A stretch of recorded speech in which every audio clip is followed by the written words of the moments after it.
प्यारे बच्चों, आपकी DP board 10th class math की बुक का सॉल्यूशन हम करने जा रहे हैं। तो जिस बच्चे ने अब तक कुछ नहीं किया है वो यहाँ पर देखकर अपने अच्छे बोर्ड में अच्छे नंबर ला सकता है। तो देखिए, ये हमारी मैथ की बुक है NCERT 10th क्लास की। इसमें आपके बहुत सारे चैप्टर हैं। टोटल आपके पास ये 14 चैप्टर होंगे। इसमें यहाँ पे है 14 चैप्टर प्रायिकता। पहला चैप्टर है इसका वास्तविक संख्याएं। वास्तविक संख्याएं में ज़्यादा हम कुछ नहीं करते, इसका सिर्फ इसमें होता है हमारे पास HCF और LCM। अब पहले चैप्टर का 1.1 जो हमारी एक्सरसाइज है, उसमें पहले क्वेश्चन में कह रहा है कि निम्नलिखित संख्याओं को अभाज्य गुणनखंडों के गुणनफल के रूप में व्यक्त कीजिए। यानी कि इन संख्याओं के, जो हमारे पास ये नीचे संख्या दे रखी है, इन सब के गुणनखंड निकालने हैं और कौन से अभाज्य गुणनखंड। अब वो कैसे निकलेंगे, जैसे हमने छोटी छोटी क्लासों में पढ़ा है, उसके अभाज्य गुणनखंड निकालने का तरीका वही है जैसे हम HCF और LCM निकालते थे। जैसे 140 है, 140 को हम किस तरह निकाल लेंगे। देखो, एक्सरसाइज है हमारे पास, यही एक्सरसाइज है 1.1। एक्सरसाइज 1.1 में हमारे पास इस तरह है 140। फर्स्ट क्वेश्चन का है 140। 140 को हम इसी तरह 2 से डिवाइड करेंगे। 2 सते 14, ये 14 पूरा चला गया, ये 0 एज इट इज़ आ जाएगी। फिर 2 से चलाएँगे, 2 तिया 6, 1 बच गया, इसके साथ मिलकर 10 हो जाएगा, तो 2 पंजे 10। फिर चलाएँगे 5 से, 5 सते 35।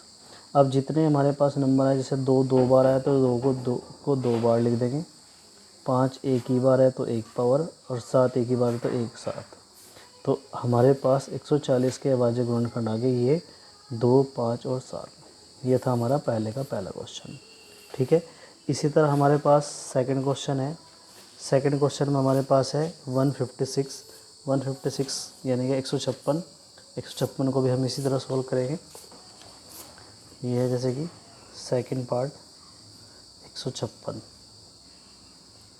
156 को भी हम 2 से डिवाइड करेंगे, तो 2 सते 14 हो जाएगा, 1 बच के इधर मान के 16 हो गया, तो 2 अट्ठे 16। फिर 2 से करेंगे तो 2 तिया 6, 1 बच गया, इसके साथ मिलकर 18 हो गया, 2 नीम 18। फिर 3 से करेंगे, 3 निकम 3, 3 तिया 9। बस अब 2 2 बार आया तो 2 को 2 बार लिख देंगे। 3 एक ही बार है तो 1 पावर में, और 13 एक ही बार है तो 13 एक ही बार लिख देंगे। बस 156 के अभाज्य गुणनखंड आ गए 2 3 और 13। इस तरह करना आपको फर्स्ट का सेकंड पार्ट। ठीक है, अब इसी प्रकार से आपका ये थर्ड पार्ट है। थर्ड पार्ट में भी आपका क्या है 38 25। 38 25 को भी आप इस तरह डिवाइड करेंगे। अब 38 25 में आपको इसमें लास्ट में दे दिया है 5। अब जिसके लास्ट में ये 38 25 है, जिसके लास्ट में 5 होता है, उसको आप स्टार्टिंग से करेंगे या तो 3 से या 5 से। तो हम 3 से करके देखते हैं। 3 एकम 3, 3 दूना 6, 2 बच के इसके साथ मिलकर 22 हो जाएगा, तो 3 सत्ते 21, 1 बचा, इसके साथ मिलकर 15 हो गया, तो 3 पंजे 15। फिर लास्ट में 5 आ गया, फिर 3 से कर लो उसको, तो 3 चौक 12 हो गया, 3 दूना 6 हो गया, 7 में से 6 गया, 1 बचा, उसके साथ मिलकर 15 हो गया, तो 3 पंजे 15 हो गया। फिर लास्ट में 5 आ गया। अब ये 3 से नहीं चलेगा, तो इसको डायरेक्ट 5 से चला लो, तो हो जाएगा 5 अट्ठे 40, 2 बच गया, 5 5 25। फिर 5 से चला लो, 5 एकम 5, 3 बचेगा, 5 3 15। अब 3 2 बार आया तो 3 की पावर 2, 5 2 बार आया तो 5 की पावर भी 2, और 13 एक ही बार है तो 13 को एक ही बार लिखेंगे। बस 38 25 के अभाज्य गुणनखंड आ गए ये 3 5 और 13। इस तरह करना आपको 38 25 वाला भी। इसके बाद इसका जो फोर्थ पार्ट है, फोर्थ पार्ट में है आपका 5005। 5005 को भी हमने इसी तरह डिवाइड करना है। देखो 5005 इसका जो फोर्थ पार्ट है 5005, इसको आप इसी तरह करेंगे, 5 से डिवाइड करेंगे। 5 एकम 5, ये 0, फिर 5 एकम 5। अब ये डायरेक्ट चलेगा 7 से, तो 7 एकम 7, 10 में से 7 जाके 3 बचते हैं, वो 3 इसके साथ मिलकर 30 हो जाता है, तो 7 चौक 28 हो जाएगा। फिर यहाँ से 2 बचेगा, इसके साथ मिलकर 21 हो जाएगा, तो 7 तिया 21 होता है। अब इसको चलाएंगे डायरेक्ट 11 से, तो 11 एकम 11, 3 बचेंगे, इसके साथ मिलकर 33 हो जाएगा, तो 11 तिया 33। अब हमारे पास ये आ गया इसके अभाज्य गुणनखंड 5, 7, 11 और ये 13। ये हमारे पास आ गए 5 और 5 के अभाज्य गुणनखंड 5, 7, 11 और 13। ठीक है जी। अब नेक्स्ट क्वेश्चन है, इसके बाद हमारे पास 5th पार्ट है। 5th पार्ट में क्या कह रहा है, देखो 5th पार्ट है 74, 29। 74, 29 इस पहले क्वेश्चन का सबसे इम्पोर्टेंट पार्ट है। 74, 29, 74, 29 को हम देखो कैसे करेंगे। 74, 29 को हम डायरेक्ट करेंगे 17 से, तो 17 तिया 51, 17 चौक 68 होते हैं, तो 74 में से जब हम 68 माइनस करेंगे तो 14 में से 8 गया, 6 बचेगा, 6 में से चल जाएगा, 0 बचता है, ऊपर से ये 2 उतार लो, तो 17 तिया होते हैं 51, या आ गया 51, 2 में से 1 गया 1, 6 में से 5 गया 1, और ऊपर से 9 उतार लो। अब 17 सत्ते होते हैं 119, 17 का टेबल चल गया 74, 29 में 437 बार। अब हम चलाएंगे इसमें डायरेक्ट 19 का टेबल। 19 दूना 38 होते हैं, 19 दूना 38 यानी कि 43 में से जब हम 38 माइनस करेंगे तो 13 में से 8 जाके बचते हैं 5, और ऊपर से 7 उतार लो, तो 19 तिया 57 होते हैं। अब ये आ गया 23, 23 को 23 बार चलाएंगे। अब 74, 29 के अभाज्य गुणनखंड आ गए 17, 19 और 23। ये हो गया हमारे पहले क्वेश्चन के पांचों पार्ट। पांचों पार्ट ही मेन था 74, 29 वाला, बाकी सब आपके इजी हैं। किसी को कोई दिक्कत होगी तो वापस आप इस वीडियो को रिवाइंड करके दे सकता है। फर्स्ट क्वेश्चन 140 वाला था, दूसरा क्वेश्चन 156 वाला था, तीसरा क्वेश्चन आपका 38, 25 वाला था, फोर्थ क्वेश्चन 5005 वाला है, और फिफ्थ वाला पार्ट है इसका 74, 29 वाला। ये पहले के आपके पांचों पार्ट कंप्लीट हो गए। अब हम चलते हैं सेकंड क्वेश्चन पर। सेकंड क्वेश्चन में क्या कहता है, देखो क्या कह रहा है कि दो पूर्णांकों के निम्नलिखित युग्मों के एचसीएफ और एलसीएम ज्ञात कीजिए। यानी कि पहले हमें एचसीएफ निकालना है, फिर एलसीएम निकालना है, और इसकी जांच कीजिए। दो संख्याओं का गुणनफल एचसीएफ गुणा एलसीएम होता है। और एचसीएफ और एलसीएम ज्ञात करने के लिए हम क्या करते हैं, इन दोनों का एचसीएफ और एलसीएम निकालते हैं 26 और 91 का। किस तरह निकाल लेंगे, देखो इसी तरह जिस तरह अभी निकाला हमने।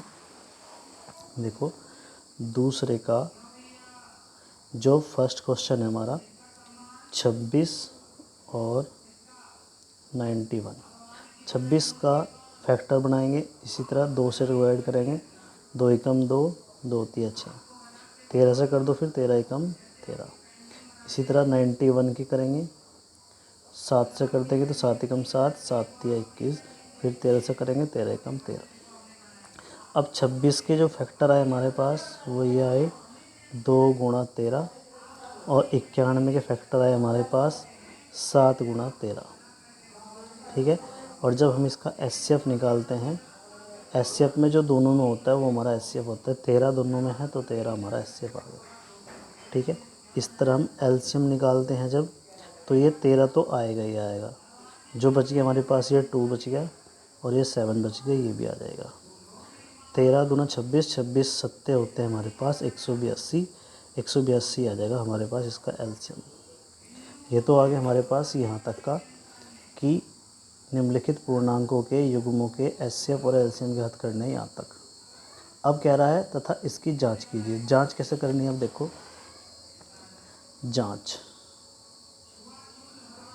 जांच में क्या होता है, ये फॉर्मूला है हमारे पास कि दो संख्याओं का गुणनफल गुणा बराबर एचसीएफ गुणा एलसीएम है। दो संख्या का गुणनफल बराबर एचसीएफ गुणा एलसीएम होता है। अब देखो इसको हम कैसे लिखेंगे, दो संख्याओं का गुणनफल बराबर होता है एचसीएफ गुणा एलसीएम। अब दो संख्या हमारी वे कौन कौन सी हैं, एक तो 26 और 91, वही जो हमने करी थी 26 और 91 बराबर एचसीएफ हमारे पास अभी आया था, ये देखो 13 आया था, और एलसीएम आया था 182। एचसीएफ की जगह 13 आ गया, एलसीएम की जगह 182 आ गया। अब 26 और 91 की गुणा और 13 182 गुणा करेंगे, दोनों अगर बराबर आ गए तो हमारी ये जांच सही है। ठीक है जी। तो देखो जांच कैसे करेंगे। 26 और 91 की मल्टीप्लाई कर लो, ये कर रहे हैं 6 एकम 6, 9 छिक 54, 2 एकम 2, 9 दूना 18, 6 जो का 2, 4 और 2 6, 8 और 5 13 और 1 और 1 2, ये आ गया 23 66। इसकी इससे गुणा कर लो, 13 दूना 26 होते हैं, हासिल 2 लगा, 13 अट्ठे 104 और 2 6 110 हो गए, तो 13 एकम 13 और 10 हो गए 23। तो ये भी यही आ गया और ये भी यही आ गया, दोनों बराबर हैं, तो हमारी जांच सही है। यानी कि जो हमने एचसीएफ और एलसीएम निकाला था वो दोनों हमारे सही है। ये था आपका दूसरे का फर्स्ट क्वेश्चन, जिसमें था 26 और 91। 26 और 91 वाला आपको इसी तरह करना है, फैक्टर वही बनाने हैं। एचसीएफ वो होगा जो दोनों में होगा, एलसीएम जो दोनों में है वो भी, और जो कॉमन है वो भी। ठीक है जी। और उसके बाद जांच कैसे करनी है, इस फॉर्मूले से कि दो संख्याओं का गुणनफल बराबर होता है एचसीएफ गुणा एलसीएम। दो संख्या होगी 26 गुणा 91, 13 गुणा 182, दोनों की मल्टीप्लाई अगर सेम आ गई तो हमारी जांच सही है, यानी कि हमारा पूरा क्वेश्चन सही है। ये था दूसरे का पहला। अब इसी तरह में करना है दूसरे का दूसरा क्वेश्चन। देखो दूसरे के दूसरे क्वेश्चन में कह रहा है आपको, एक तो कह रहा है 510 और एक कह रहा है 92। 510 और 92 को हम कैसा करेंगे, इसी तरह। देखो दूसरे का सेकंड पार्ट, एक तो क्या है 510 और एक है 92। अब 510 को हम इसी तरह डिवाइड करेंगे 2 से, 2 दूना 4, एक इसके साथ मिलकर 11 बना दिया तो 2 पंजे 10, फिर एक मिला इसके साथ मिलकर 10 बना दिया, 2 पंजे 10, लास्ट में 5 आ गया तो इसको 3 से करेंगे, 3 अट्ठे 24, एक बच के इसके साथ मिलकर 15 हो गया तो 3 पंजे 15। अब लास्ट में 5 आ गया, अब 3 से तो नहीं चलेगा तो इसको डायरेक्ट हम 5 से चलाएँगे, 5 एकम 5, 3 बच गया, 5 सत्ते 35, 7 बार चल गया तो हो गया 17। 17 को एक बार चलाएंगे, 17 एकम 17। ये हो गया हमारे पास 510 के फैक्टर। इसी तरह 92 यानी कि 92 के निकाल लेंगे, 2 से कर दो, 2 चौक 8, एक बच गया, 2 छिक 12, फिर 2 से करेंगे, 2 दूना 4 और 2 तिया 6, फिर डायरेक्ट 23 से कर दो, 23 एकम 23। अब जो जो फैक्टर है आप वो लिख लो। 510 के हमारे पास क्या क्या हैं, 2 है, 3 है, 5 है और 17 है, ये लिखे हुए 2 3 5 और 17। और 92 के ये है 2 2 23, 2 2 और 23। अब एचसीएफ जो होता है जो दोनों में है, देखो दोनों में क्या है, 2 है तो 2 आ जाएगा। ठीक है जी। एलसीएम क्या होता है, जो दोनों में कॉमन है वो तो आएगा ही आएगा, बाकी जो बच गया 3 5 17 ये भी आ जाएगा, 3 5 और 17 ये आ गया, और 2 और 23 ये भी आ जाएगा, ये आ गया। अब सबकी मल्टीप्लाई कर लो, मल्टीप्लाई करने पे हमारे पास देखो क्या आएगा, 3 दूना 6, 6 पंजे 30, 30 दूना होते हैं 60, ये तो आ जाएगा हमारे पास 60 गुणा 17 गुणा 23, गुणा कर लो, ये 60 जो का तो देखो 17 की इसमें गुणा करेंगे, 17 तिया 51 होते हैं, हासिल 5, 17 दूना 34, 34 और 5 होते हैं 39। अब इसकी इसमें गुणा करेंगे तो 0 एज इट इज़, 6 एकम 6, 9 छिक 54 का 4 का हासिल 5, 6 तिया 18 और 5 हो गया 23, यानी कि इसका एलसीएम आ गया ये। अब एचसीएफ आ गया 2 और एलसीएम आ गया ये 23,460। ये एचसीएफ और एलसीएम आ गया। अब हम करनी है इसकी जांच। जांच का वही है तरीका जैसे हमने पहले क्वेश्चन में किया था। जांच को हम किस तरह करेंगे, जांच 2 संख्याएं हैं बराबर एचसीएफ गुणा एलसीएम। 2 संख्याएं कौन कौन सी है, वही 510 और 92। एचसीएफ हमारा 2 आया था और एलसीएम आया था 23,460। गुणा कर लो 510 की और 92 की, और 2 और 23,60 की दोनों अगर बराबर आ गई तो हमारा ये एचसीएफ और एलसीएम दोनों सही है। अब देखो गुणा कैसे करेंगे, 510 की और 92 की गुणा करने के लिए देखो 0 है तो 0 एज इट इज उतार दो। 51 और 92 की गुणा कर दो। देखो 92 और 51 की गुणा कर रहे हैं। 2 एकम 2, 9 दूना 18, 5 दूना 10 की 0, 5 9 5 45 और 1 46। ये आ गया गुणा करके 2 8 6 और 1 7 और 4, तो ये आ गया 4 7 8 और 2। ये आया इसकी गुणा करके। अब इस 2 की गुणा इधर करके देख लो। देखो 0 तो एज इट इज आ गया। 2 6 12, 4 दूना 8, 4 दूना 8 आ गया। ठीक है, अब देखो देखो हमारी ये जो गुणा होगी ना, थोड़ी गलत हो गई। इसमें क्या करना है, 92 और जब 51 की मल्टीप्लाई करते हैं तो 2 एकम 2 होता है और 9 एकम 9 होता है। 5 दूना 10 की 0, 9 पंजे 45 और 1 होता है 46। तो ये 2 हो गया, ये 9 हो गया, ये 6 और ये 4। तो यानी कि ये आएगा 4 6 9 2, 4 6 आएगा यहाँ पर और ये 9 2 का। ठीक है, बाकी हमारे सब सही है।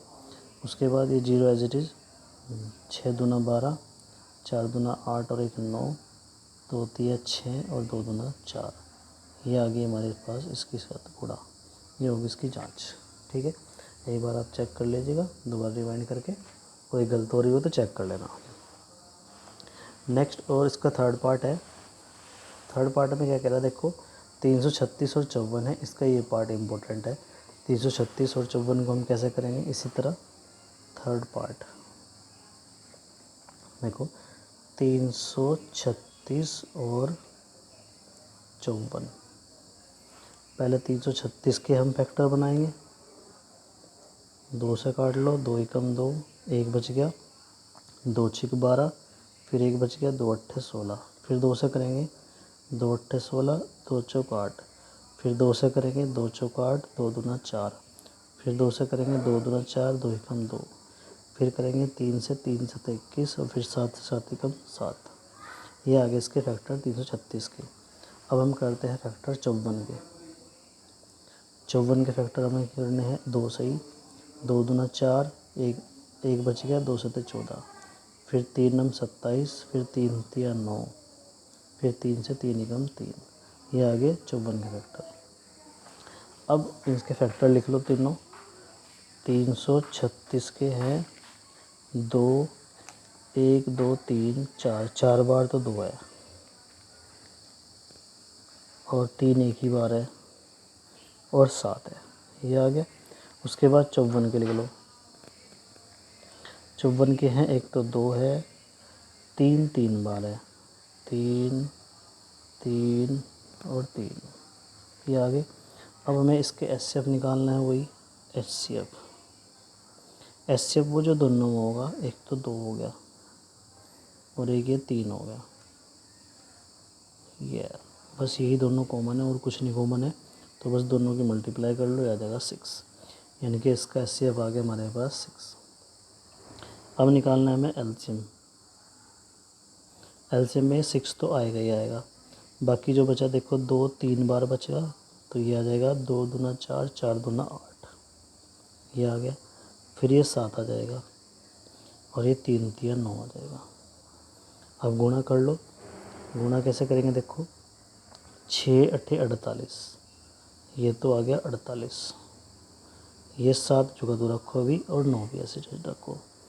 तो 9 7 की गुणा पहले इसमें कर लो। देखो जब गुणा करेंगे, यहाँ पर जो इधर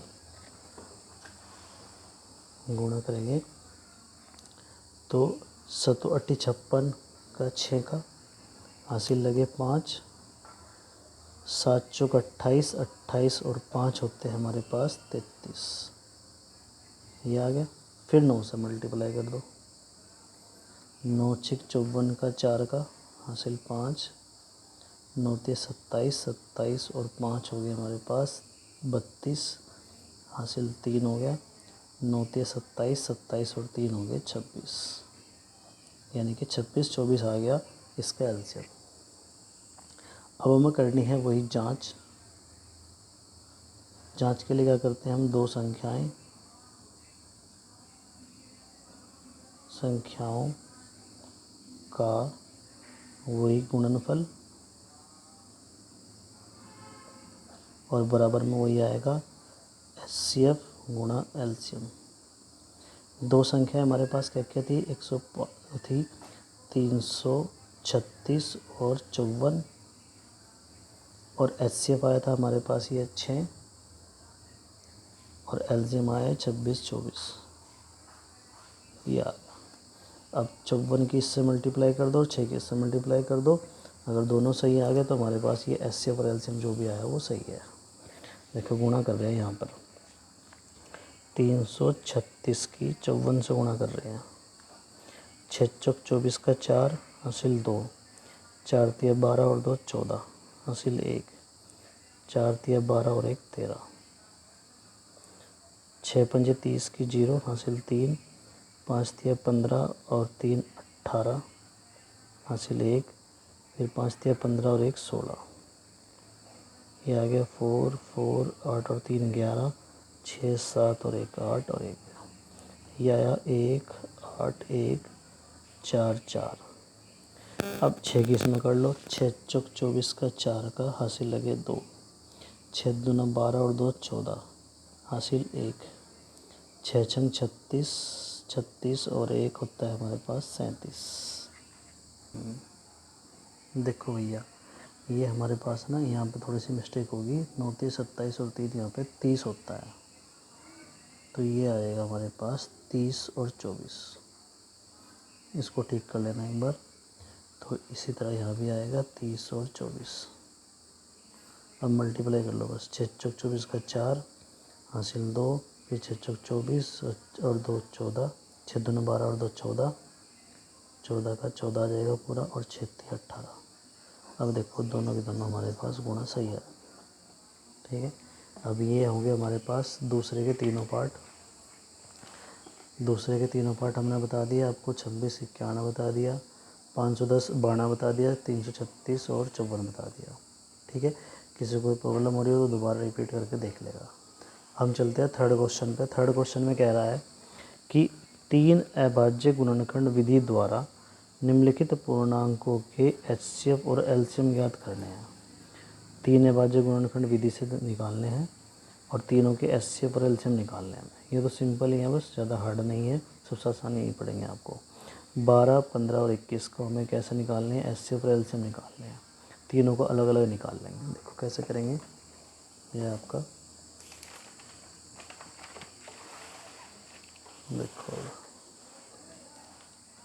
ये आपका तीसरे का फर्स्ट क्वेश्चन।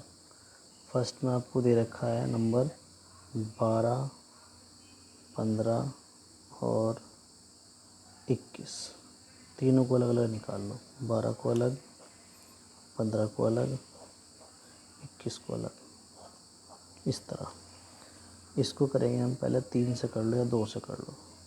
2 6 12, 2 तिया 6, फिर 3 कम 3। इसको डायरेक्ट 3 से करेंगे तो 3 5 15, फिर 5 से 5 कम 5।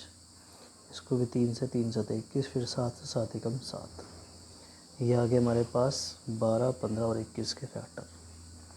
अब इनको इकट्ठा करके लिख लो। जैसे 12 के जो फैक्टर आए वो लिख लो, वो हैं 2 2 और 3। 15 के हमारे पास आए हैं 3 और 5 और 21 के जो फैक्टर आए हैं हमारे पास 3 और 7। अब हमें इसमें HCF और LCM निकालना है। HCF हमारे पास हो जाएगा जो तीनों में, देखो तीनों में क्या है, ये 3 है तीनों में, तो 3 हमारे पास इसका आ गया HCF। अब निकालना हमें LCM। LCM में ये 3 तो हमें लिखना ही लिखना है। उसके बाद ये 2 और 2 2 दूना 4 बच गया, 4 लिख लिया हमने यहाँ। ये 5 बच गया, ये लिख लिया हमने यहाँ। ये 7 बच गया, 7 लिख लिया।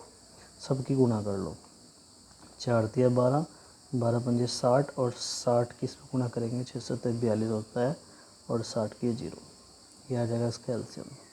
HCF ये है, LCM ये है इन तीनों का, 12 15 और 21 का। इस तरह करना है आपको एक तीसरे का पहला क्वेश्चन। इसी तरह आपको फिर सेकंड वाला देखो, चाहे इसका आंसर चेक करना चाहते हैं आप आंसर भी चेक कर सकते हैं। देखो इसका आंसर भी यही है। ये देखो एलसीएम है 420 और एचसीएफ है 3। ठीक है जी। अब चलते हैं आगे। सेकंड पार्ट है तीसरे का 17, 23 और 29। 17, 23 और 29 ये तीनों ही अभाज्य संख्या है हमारी, इनका किसी में भी टेबल नहीं चलेगा। तो इसलिए अब इसका एचसीएफ और एलसीएम कैसे निकाल लेंगे, देखो तीसरे का सेकंड पार्ट 17 का अलग निकालना है, 23 का अलग, 29 का अलग। तो 17 फिर 23 और 29 इस तरह। 17 का टेबल भी 17 से ही चलेगा और 30 का टेबल 23 से चलेगा, 29 का टेबल 29 से चलेगा बस। तो जो इसका एचसीएफ आ जाएगा वो देखो एक तीनों में तो एक आ जाएगा।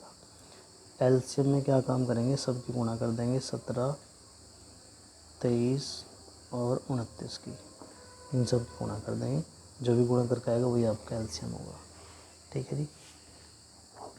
गुणा करके दिखाएं, देखो 17 तिया होते हैं 51, हासिल 5, 17 दूना 34, 34 और 5 होते हैं 39 और उसकी 29 से गुणा कर लो। फिर देखो अगर 29 का पाड़ा याद है तो 29 से कर दो, वरना इसके आप अलग से कर सकते हो। ये देखो इस तरह 9 एकम 9, 9 नमी 81 का 1 का हासिल 8, 9 तिया 27, 27 में 8 जोड़ेंगे जब 8 और 7 15 और 2 और 1 3 35 होता है, तो ये आ गया 35। फिर 2 एकम 2, 9 दूना 18, 3 दूना 6 और 1 7, 9 2 और 1 3, 8 और 5 13, 7 3 10 और 1 11। तो आ जाएगा इसका एलसीएम 11, 33 और 9, इसका एलसीएम आ गया। देखो इसका अगर आंसर चेक करें हम, देखो 11, 33, 9 और एचसीएफ 1। ये देखो 11, 33, 9 और एचसीएफ 1, ये था एचसीएफ 1 और यह एलसीएम 11, 33, 9। ठीक है जी। ये था हमारे पास तीसरे का सेकंड पार्ट। अब हम चलते हैं तीसरे के तीसरे पार्ट पर। तीसरे का तीसरा ही है हमारे पास 8, 9 और 25। इसका भी एचसीएफ और एलसीएम निकालना है हमें। देखो कैसे करेंगे इसको। तीसरे का तीसरा पार्ट है 8, 9 और 25, तीनों का अलग अलग। 8 को 2 से कर देंगे पहले, 2 चौक 8, फिर 2 से 2 दूना 4, फिर 2 से 2 एकम 2। 9 को 3 से 3 तिया 9, 3 एकम 3। 25 को 5 से 5 25, 5 एकम 5, ये आ गया। और जब इसका हम एचसीएफ निकालते हैं, देखो ऐसी कोई चीज़ नहीं है जो तीनों में हो, वो सिर्फ क्या है, एक है। तो एचसीएफ आ गया 1। अब निकालते हैं हम एलसीएम। एलसीएम में सबकी मल्टीप्लाई कर देंगे, यानी कि 8 की, 9 की और 25 की, तीनों की मल्टीप्लाई कर दो। 25 अट्ठे 200, 200 की गुणा 9 से कर देंगे तो 9 दूना 18, 1800 आ जाएगा इसका एलसीएम। इस तरह करना है आपको तीसरे का तीसरा पार्ट। ठीक है।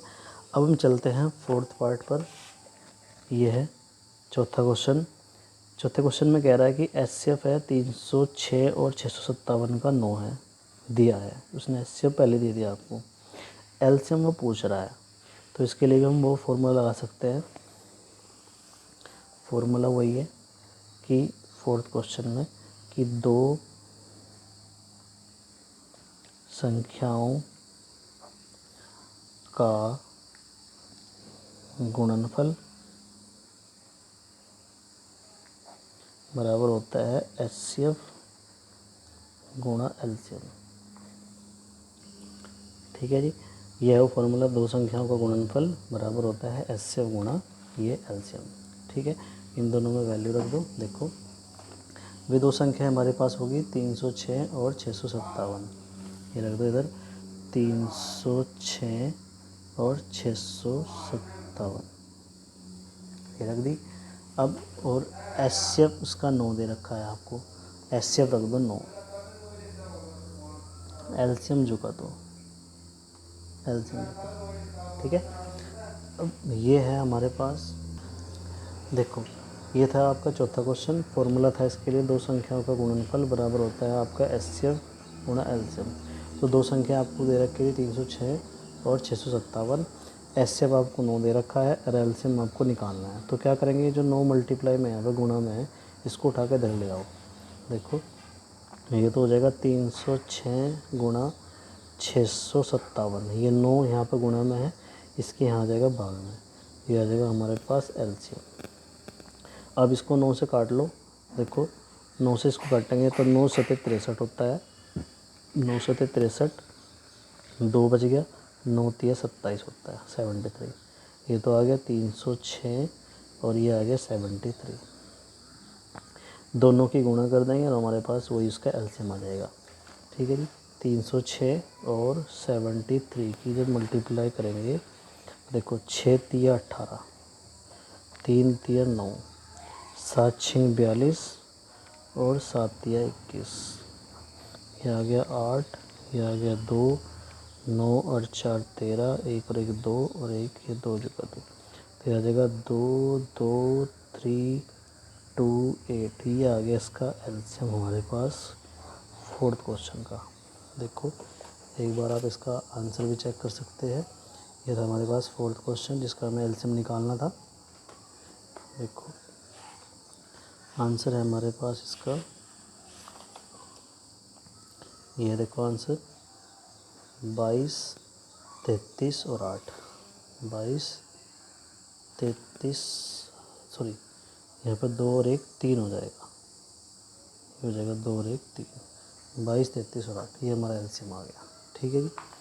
अब नेक्स्ट क्वेश्चन जो है हमारा, उसके बाद है फिफ्थ क्वेश्चन। फिफ्थ क्वेश्चन में है कि जांच कीजिए कि क्या किसी प्राकृत संख्या n के लिए संख्या 6 की पावर n जो है अंक 0 पर समाप्त हो सकता है क्या। कि n जो है आपका वो क्या है, प्राकृत संख्या है। जब प्राकृत संख्या तो 6 की पावर जो n है, n की जगह हमें कोई प्राकृत संख्या रखनी है और चेक करना है कि क्या वो 0 पर समाप्त हो रहा है कि नहीं। देखो कैसे करेंगे इसको, वो सिंपल है।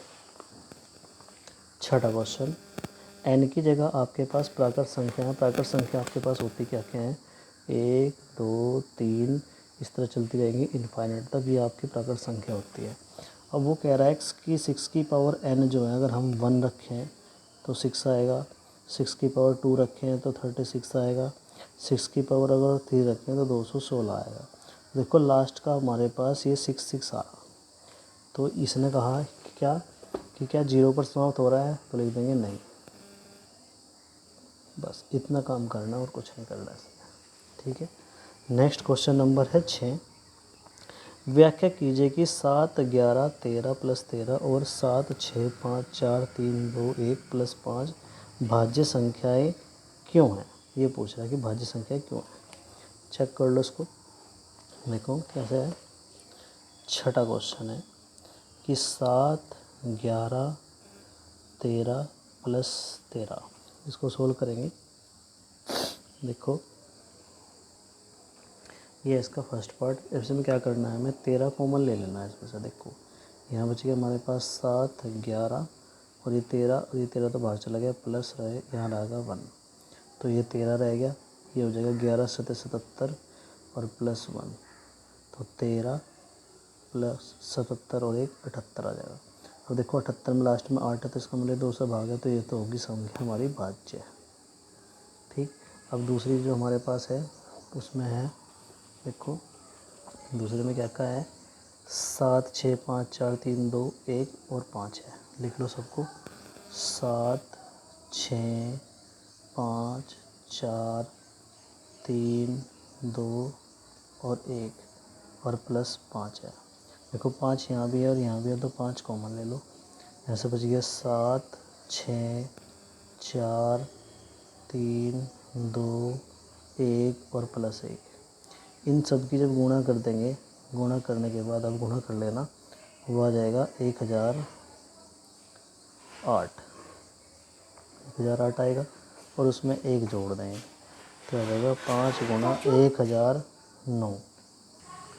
अब इसके लास्ट में हमारे पास 9, अब ये 9 तो 2 से भाग नहीं होगा, तो इसलिए भाज्य संख्या नहीं है। बस इतना करना है और कुछ नहीं करना। अब उसके बाद अब हम चलते हैं लास्ट क्वेश्चन पर। लास्ट क्वेश्चन में आपको 7वां क्वेश्चन क्या कह रहा है किसी खेल के मैदान के चारों ओर एक वृत्ताकार पथ है। इस मैदान का एक चक्कर लगाने में सोनिया को 18 मिनट लगते हैं, जबकि इसी मैदान का एक चक्कर लगाने में रवि को 12 मिनट लगते हैं।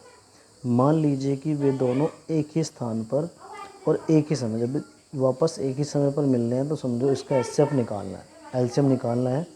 एक ही दिशा में चलते हैं तो कितने समय बाद वे पुनः प्रारंभिक स्थान पर मिलेंगे। अभी जो हमारे पास 18 और 12 है, इसका हमें एलसीएम निकालना है। देखो एलसीएम कैसे निकाल लेंगे।